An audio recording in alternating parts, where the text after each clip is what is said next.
Assalamu alaikum wa rahmatullahi wa barakatuhu. Nous demandons la paix et le salut d'Allah subhanahu wa ta'ala sur notre prophète Muhammad sallallahu alayhi wa sallam, sur sa famille, sur ses compagnons, sur tous ceux qui œuvrent véritablement pour l'islam jusqu'au jour de la résurrection, Inch'Allah. C'est votre frère Ismaël Kossi.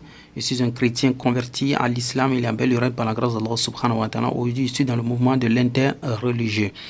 Comme vous le savez tous, nous avons institué le groupe Police Internet autour de l'islam, dont nous surfons sur le net, et si nous voyons une personne qui ne sait pas où se positionner, quoi dire, nous essayons de lui donner sa place et nous essayons de lui donner aussi sa parole, Inch'Allah. Donc du coup, aujourd'hui, le monsieur que vous voyez sur l'écran, dont je vais vous le présenter tout de suite, Inch'Allah, ou bien du moins lui-même va se présenter encore par la suite. C'est un Palestinien arabe qui vit en Suisse, voilà, qui s'est déclaré chrétien depuis le long de toute sa vie, et c'est un monsieur qui a même le doctorat en droit, et ce monsieur a œuvré pour le dénigrement de l'islam tout au long de sa vie, et il s'est affiché ou bien il s'est identifié comme étant un chrétien. Vous le savez tous que quand vous regardez un film, vers la fin on comprend toujours le film. Donc à sa vieillesse, le monsieur a fini par avouer aujourd'hui aux chrétiens qu'il ne fut jamais chrétien, croyant aux dogmes sataniques du christianisme, voire des dogmes fictifs. Donc du coup, nous, ce qui va nous importer dans cette vidéo, c'est de vous faire écouter lui-même ses propres mea culpa, et puis par la suite, vous aussi, vous allez vous faire une idée là-dessus pour tous ceux qui œuvrent à déstabiliser l'islam, et ils se le font au nom du christianisme. C'est juste une couverture du christianisme de pouvoir se faire se faire aider, je peux le dire proprement, se faire subventionner aussi par le christianisme, pouvoir œuvrer en toute aisance. Donc vous le savez, c'est un business à but lucratif de s'afficher ou bien se s'auto-proclamer comme chrétien, faisant face ou affront à l'islam, Inch'Allah. Donc toute la vidéo, suivez le vieux et vous allez savoir pourquoi est-ce que le vieux il a passé toute sa vie à dénigrer l'islam par l'identité chrétienne, mais au fond, fin de lui, il n'est ni chrétien, ni croyant de dogme chrétien. Inch'Allah. Bah c'est 30 pages, hein, si je ne me trompe pas. Oui, c'est long. Alors le sujet, le djihad et l'islam. Ah, voilà, je me présente. Oui, dites-moi. Comment se prononce votre nom? Alors, Al-Dib ou Al-Dib, ça veut dire les loups. Je n'ai mangé encore personne, mais ça peut arriver. Donc, c'est Zèvre en hébreu. Zèvre, tu vois.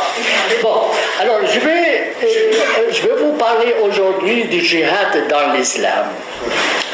Alors, c'est l'objet d'un de mes ouvrages, une série d'ouvrages que j'ai publiés sur des versets problématiques du Coran. Versets problématiques du Coran à travers les exégèses. La première exégèse jusqu'à aujourd'hui, environ 80 exégèses. On a pris des versets et on a vu presque tous les exégètes ont dit à propos de ce verset. Par exemple, nulle contrainte dans la religion. On a pris par exemple ce verset et on a vu qu'est-ce que ça a signifié pour tous ces exégètes qui sont quand même enseignés, etc. Et cet ouvrage est consacré au djihad. Qu'est-ce que les exégètes pensent dans ce livre-là? En fait, pour les musulmans, l'auteur du Coran, c'est Dieu. Que la pluie et les météorites qui tombent du ciel. Et si jamais tu vois un livre tomber du ciel, c'est parce que quelqu'un l'a jeté de la fenêtre d'un avion pour s'en débarrasser. Il n'y a pas d'autre moyen. Hein? Il n'y a pas, ou si tu habites dans un étage supérieur, dans un grand bâtiment, que quelqu'un la jette par la fenêtre. Il l'a dicté à Mahomet par sa tête, non? Et personne n'a dicté quoi que ce soit. Non, il n'y a aucun livre qui descend du ciel, je te dis. Il n'y a que les météorites et un livre qui tombe d'un avion. On ne peut pas imaginer que Dieu, enfin Allah, ait dicté ça à Mahomet par le... Parce que dans la Bible, par exemple, dans l'Ancien Testament, je crois que c'est Abraham à qui Dieu parle. Oui, mais ça, il faut savoir qu'Abraham était un halluciné. Et oui, mais les hallucinés, c'est des pommes. Et tu peux te rendre compte, tous les prophètes étaient sur les montagnes pour recevoir la révélation. C'est-à-dire qu'il n'y a pas de témoin. Il n'y a pas de témoins et tu sais, plus tu montes, plus tu hallucines. Et d'ailleurs, Parce qu'il y a un manque d'oxygène. oui, mais un professeur de l'université hébraïque estime que Moïse n'a pas reçu les 10 commandements de Dieu. Ouais. La montagne n'a pas fumé. C'est plutôt sa tête qui fumait. Oui. Bon, en tout cas, ce qu'il en est ressorti, c'était quelque chose de vraiment Non, mais en nouveau fait, pour l'humanité. non, mais parce qu'il faut comprendre. Non, c'est pas nouveau, pas du tout, rien de nouveau. Rien de nouveau sous le ciel. Mais sache que, en fait, ce professeur estime que c'est comme les chamans en Amazonie ou autre, ils utilisaient la drogue dans les rituels. Les juifs utilisaient la drogue dans le rite religieux. Et ce n'est pas la montagne qui a fumé, c'est Moïse qui était sous l'effet de la drogue. C'est tout. Dieu n'a parlé à personne. Il a imaginé ça. En fait, la révélation, c'est pas la parole à l'homme, c'est la parole de l'homme sur Dieu. Tout à fait autre chose. Donc, parole faillie. Bon, alors, les musulmans estiment que c'est le bon Dieu. Moi, je dis, ça, tu peux oublier. Ça, c'est comme si tu crois au Père Noël. C'est très joli, tant que ça ne fait pas de Sauf que mal. le Père Noël n'a pas fait de livre. Oui, oui, heureusement. Mais il parle des gâteaux. Des gâteaux et des cadeaux. Les gâteaux et les cadeaux. Bon, mais, bref, le Coran a été écrit, pas écrit par le bon Dieu, ni la Bible, ni l'Évangile, à mon sens. Donc ça c'est de l'enfantillage. Hein. Et il y a des éternels enfants, tu sais, qui n'ont Mais pourtant, tu es jamais... chrétien pour dire ça, c'est Oui. pas le dogme. Je suis chrétien, mais pas idiot. La plupart des chrétiens croient quand même que la Bible a été écrite. Mais oui, parce qu'ils n'ont pas réfléchi plus loin que ça. Normalement, les adeptes des religions héritent leur religion comme on hérite la vache de son grand-père. Et personne ne change, il a reçu la vache de son grand-père. Enfin, la Bible chrétienne a été écrite par les 12 apôtres quand même, ça c'est sûr. Voilà, et la Bible est la même chose. Les humains ont toujours eu peur de l'inconnu. Ils ont attribué les différents problèmes qu'ils rencontrent à la divinité. Et il y a eu des gens qui ont pu jouer sur cet élément pour créer un système de gestion de la société. Toute société a des lois. Ces lois peuvent être larges comme elles peuvent être réduites. Elles peuvent couvrir tous les aspects de la vie, les liens de l'être humain avec la divinité ou une personne extraterrestre que les 3 religions monothéistes appellent Dieu, Allah, Yahvé, etc.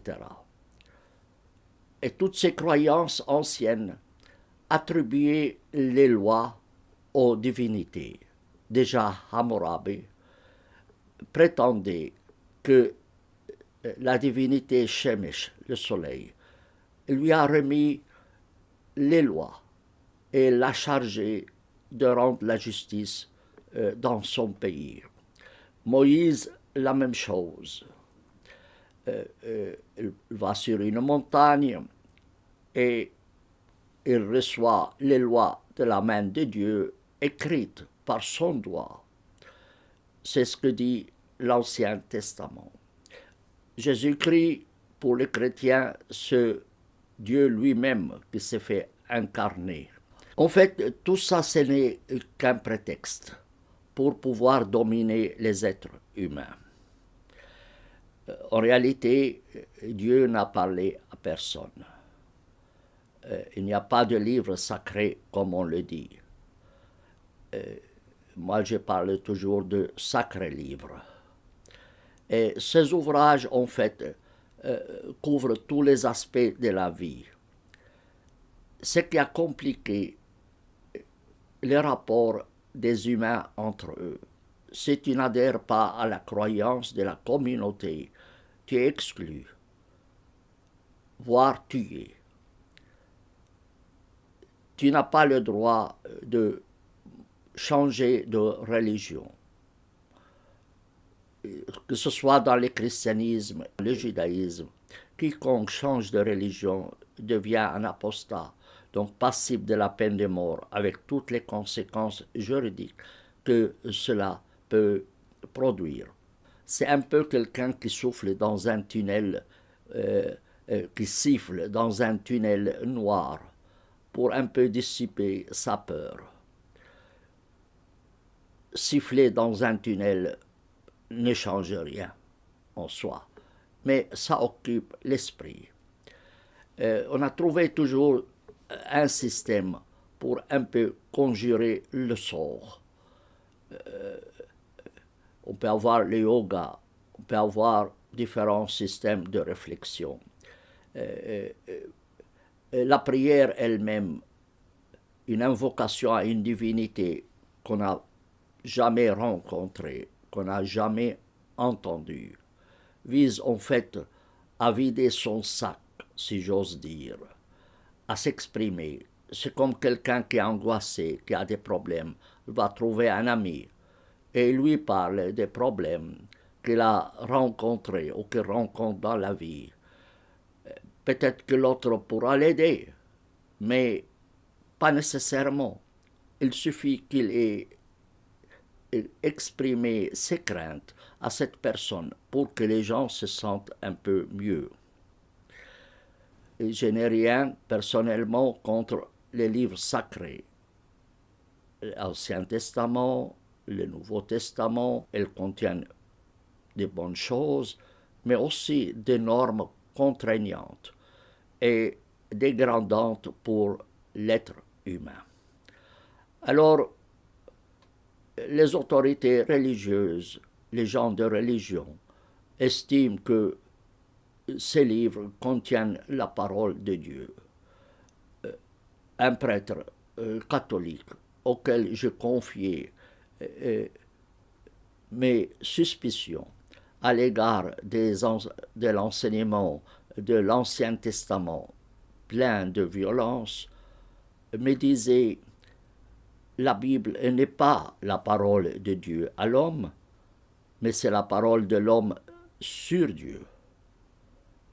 Et donc l'homme exprime à travers ses livres ses désirs, ses craintes, ses passions, voire aussi ses faiblesses. Et comme on le dit, ce n'est pas Dieu qui a créé l'homme à son image, mais c'est l'homme qui a créé Dieu à son propre image. Il l'a créé cruel lorsqu'il est cruel, miséricordieux lorsqu'il est miséricordieux, colérique lorsqu'il est en colère, ainsi de suite. Une pièce de théâtre de Shakespeare,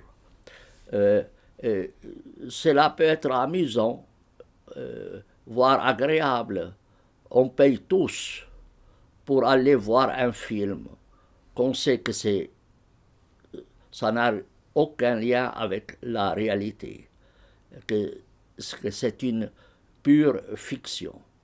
Et pourtant, on paye pour voir cela, parce que l'homme est légendaire par nature. Il aime les histoires. Il aime qu'on lui raconte des histoires. Les anecdotes, d'ailleurs, sont faites pour cela, pour un peu égayer l'esprit des gens. Souvent, ça n'a aucun fondement réel. S'il n'est pas juste, vous n'avez même pas besoin de l'adorer. Et s'il n'y a pas de Dieu, au moins vous avez vécu honnêtement et vos petits-enfants garderont un bon souvenir de vous. C'est une vraie philosophie qui donne de l'importance à une vie honnête et pas à une servitude envers telle ou telle autre religion. On peut me demander, mais quelle est ta religion, Sami? Alors, en réalité, comme je l'ai fait dans la présentation, je me dis chrétien, mais je suis chrétien non dogmatique. Qu'est-ce que ça veut dire, chrétien non dogmatique? Je ne crois pas aux dogmes. Je les considère comme des légendes. Alors je me dis chrétien. Je n'ai pas besoin de croire qu'il est fils de Dieu ou fils d'un soldat romain, que sa mère l'a conçu du Saint-Esprit, ou qu'il l'a fait avec un homme, qu'il a été ressuscité ou pas, cela ne m'intéresse pas. Ces dogmes ne m'intéressent pas. On me dit, est-ce que le Christ est fils de Dieu? Je dis, ce n'est pas mon problème, c'est son problème à lui. Donc je me dis chrétien, mais un chrétien non dogmatique. Je rejette totalement l'idée de la révélation. Que Dieu ait parlé aux gens, c'est un mensonge. Comme je l'ai dit, la révélation n'est pas la parole de Dieu à l'homme, mais c'est la parole de l'homme sur Dieu.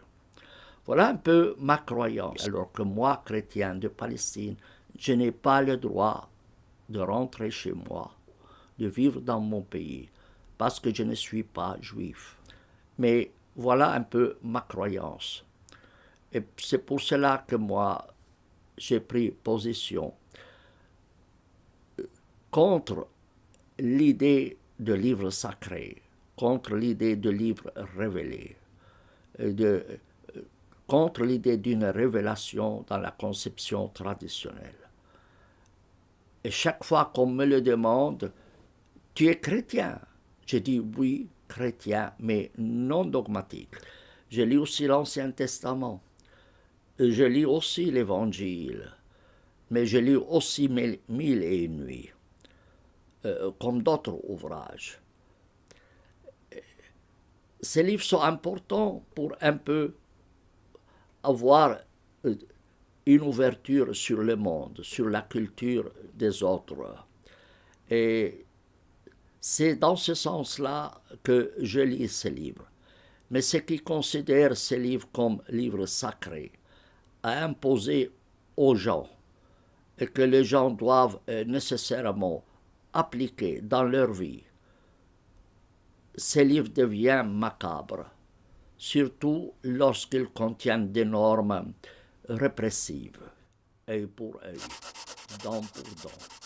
Malheureusement, ces normes se trouvent dans ces livres sacrés que l'être humain considère comme sacrés, mais qui n'ont rien de sacré et qui ont tout de dégradation de l'être humain. Donc, prendre les livres comme des livres historiques, culturels, et en prendre ce qui est bon et laisser de côté ce qui est mauvais, mais de les aider à se servir de leur cerveau et à se libérer de la servitude qu'ils ont acquis depuis leur jeune âge, en croyant à des livres que eux considèrent célestes ou divines ou sacrés. Je leur dis, ces livres sont des livres comme tout autre livre.